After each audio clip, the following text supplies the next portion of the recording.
before I let you go, I don't want you to give too much away because I know this is a big deal for your section down there.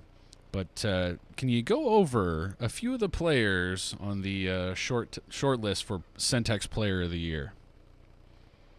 I mean, we've talked about, I think, the two front runners, Right. Travis, Sam Ellinger. I think it's probably a two-horse race between them. But Now Matt those Snow's had a Lagrange great fans out year. there. Yeah, Matt Snow's had a great year at Vista Ridge. J.K. Dobbins was great at Lagrange, although he was hurt by losing out the first round of the playoffs. I think wins do mean something. Tony Brown at Gerald. He was a 2,000-yard rusher, and he's probably going to be in contention for All-State on the defensive side of the ball. But once again, second round and out, so that kind of hurts him.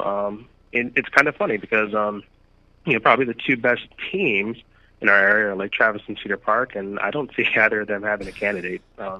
Cedar Park is just so deep and so balanced, and they don't have any standouts. They're just a good, balanced team, and like Travis has kind of been the same way. I thought Abe Willows was contend for the award earlier on. Certainly was until he got hurt. And they're just balanced. Charlie Brewer's been good this year, but his stats aren't going to pop out at you. But they're just doing what they need to do to win, and they're being efficient. They're being deep, and that's kind of been, I think, a storyline this year is how the great teams and the undefeated teams don't really have that standout player. They're doing it as a team.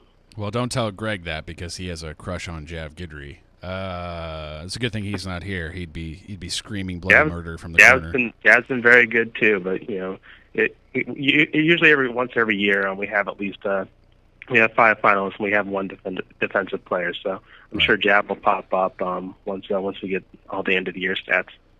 Yeah, well, and I'm sure the other thing with Lake Travis and Cedar Park obviously is it's hard to rack up a lot of stats when you're only playing 2 quarters a week. That's in it. And kudos to Coach Absek and Coach Carter. They pulled their starters at halftime, and me and you remember a time at Lake Travis where that did not happen, and the starters be playing in the fourth quarter when they didn't need to be. And I don't think anything good comes out of padding stats, not letting the reserves play and hurting the other team's morale. So I mean, good for those coaches for preserving their team and preserving some dignity for their opponents and not running up the scores, even though they're still winning by 50, 60 points.